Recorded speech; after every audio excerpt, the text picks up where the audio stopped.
আসসালামু আলাইকুম। আমি জারাস ইজিকোড থেকে তোমাদের স্বাগত। আজকে আমরা চতুর্থ শ্রেণী বিজ্ঞান বইয়ের দ্বিতীয় অধ্যায় স্বাস্থ্য সুরক্ষা এই অধ্যায়টির অনুশীলনী 1 থেকে 4 পর্যন্ত সমাধান করব। অনুশীলনী 1-এ দেওয়া আছে নিচের রোগগুলোর নামের সাথে সঠিক কারণ ও লক্ষণ দাগ টেনে মিলাই। আমরা রোগের কারণ, রোগের নাম এবং রোগের লক্ষণ এগুলো দাগ টেনে মেলাবো। আক্রান্ত রোগের সংস্পর্শ রোগ এমন একটি রোগের নাম হচ্ছে চৌকুটা। দূষিত পানি পান করার কারণে যে রোগটি হয় সেটি হলো ডায়রিয়া। মশার কামড়ে যে রোগটি হয় সেটি হলো ম্যালেরিয়া। ভিটামিন এ এর অভাবে যে রোগ হয় তা হলো রাতকানা। কুকুরের কামড়ে যে রোগে হয় এই রোগের নাম হলো জলাতঙ্ক। এখন আমরা রোগের নামের সাথে রোগের লক্ষণগুলো মিল করব। ম্যালেরিয়ার রোগের লক্ষণ হচ্ছে কাঁপুনি দিয়ে জ্বর। জলাতঙ্ক রোগের লক্ষণ হলো পানি দেখে ভয় পাওয়া। ডায়রিয়া এই রোগের লক্ষণ হচ্ছে ঘন ঘন পাতলা পায়খানা। চৌকুটা এই রোগের লক্ষণ হলো পিছুটি সহ চোখ লাল চোখ। রাতকানা রোগের লক্ষণ হচ্ছে রাতে চোখে ভালো মতো না দেখা। আশা করছি তোমরা 1 নংয়ে দাগ টেনে মিলকরণগুলো বুঝতে পারছো। 2 নংয়ে দেওয়া আছে সঠিক উত্তরে টিক চিহ্ন দিয়ে আমরা সঠিক উত্তরগুলোতে টিক চিহ্ন দিব। 1 নিচের কোনটি সংক্রামক রোগ?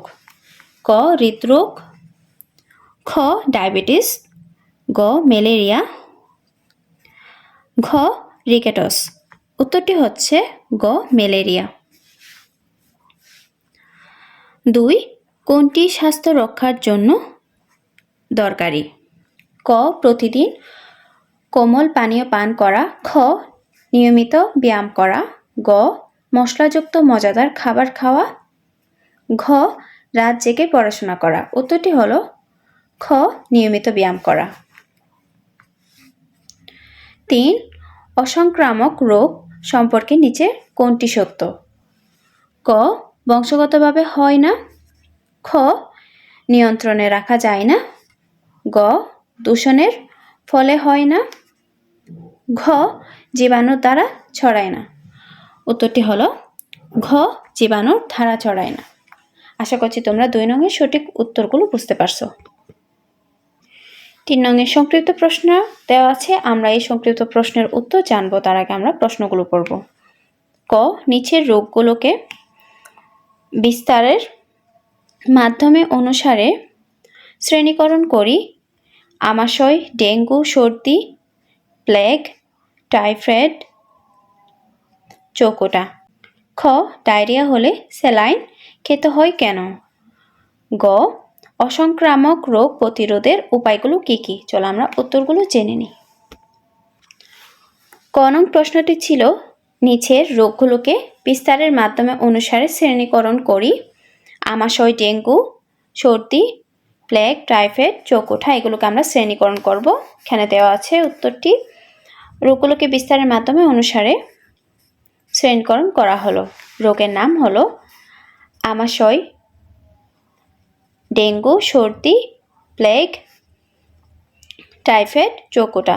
বিস্তারের মাধ্যমগুলো হচ্ছে আমাশয় বিস্তারের মাধ্যম হলো পানি, ডেঙ্গু বিস্তারের মাধ্যম হলো প্রাণী, সর্দি বিস্তারের মাধ্যম হচ্ছে বায়ু, প্লেগ বিস্তারের মাধ্যম হলো প্রাণী, টাইফয়েড বিস্তারের মাধ্যম হচ্ছে পানি, চৌকুটা এটি বিস্তারের মাধ্যমটি হলো বায়ু। খ নং প্রশ্নটি ছিল ডায়রিয়া হলে স্যালাইন খেতে হয় কেন? এর উত্তরটি হলো ডায়রিয়া হলে রোগীর ঘন ঘন পাতলা পায়খানা হয়, যার ফলে আক্রান্ত রোগীর দেহে পানি শূন্যতা দেখা দেয়। এই পানির শূন্যতা রোধে আক্রান্ত রোগীকে যথেষ্ট পানীয় বা স্যালাইন পান করতে হয়। ক নং প্রশ্নটি অসংক্রামক রোগ প্রতিরোধের উপায়গুলো কি কি? এর উত্তরটি হলো অসংক্রামক রোগ প্রতিরোধের উপায়গুলো হলো ১. স্বাস্থ্যকর জীবনযাপন করা, ২. দূষণমুক্ত নির্মল পরিবেশে থাকা, ৩. তামাকজাত পণ্য ব্যবহার ও ধূমপান থেকে বিরত থাকা, ৪. মদ্যপান ও অন্যান্য নেশাজাতীয় দ্রব্য গ্রহণ না করা, ৫.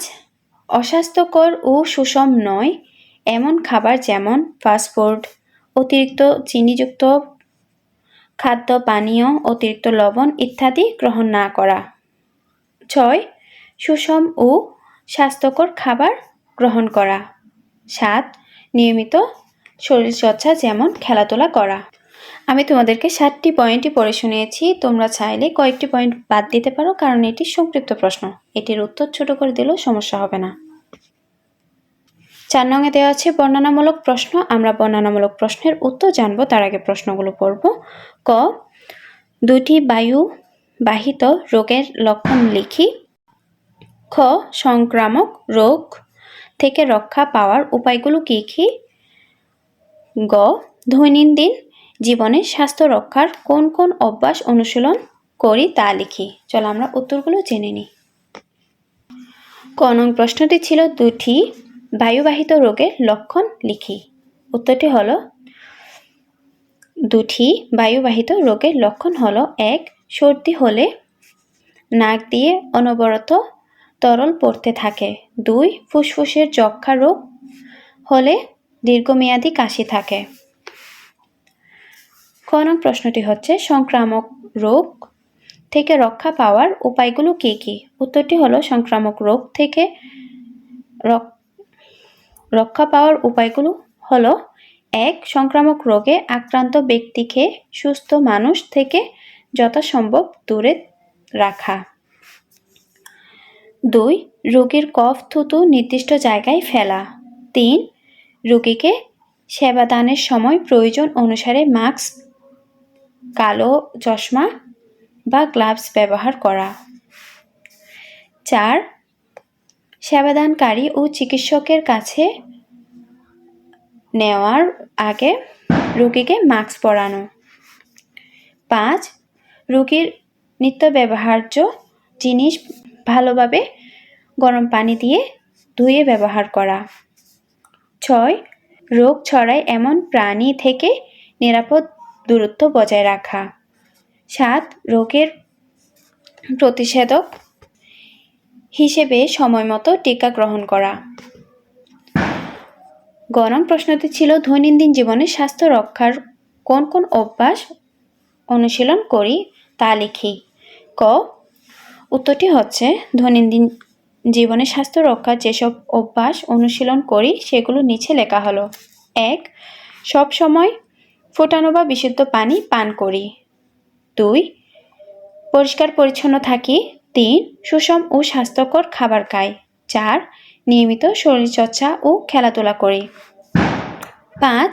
পর্যাপ্ত পরিমাণে ঘুমাই। 6. নিয়মিত হাত ধুই। 7. প্রতিদিন দাঁত মাজি। 8. প্রতিদিন গোসল করি। 9. প্রতিদিন স্কুলের পোশাক পরিষ্কার করি। 10. নিয়মিত পড়ার টেবিল পরিষ্কার রাখি। আশা করছি তোমরা 4 নংয়ের বর্ণনামূলক প্রশ্নের উত্তরগুলো বুঝতে পারছো। আর আমার ভিডিও ভালো লেগে থাকলে আমাকে সাপোর্ট করবা।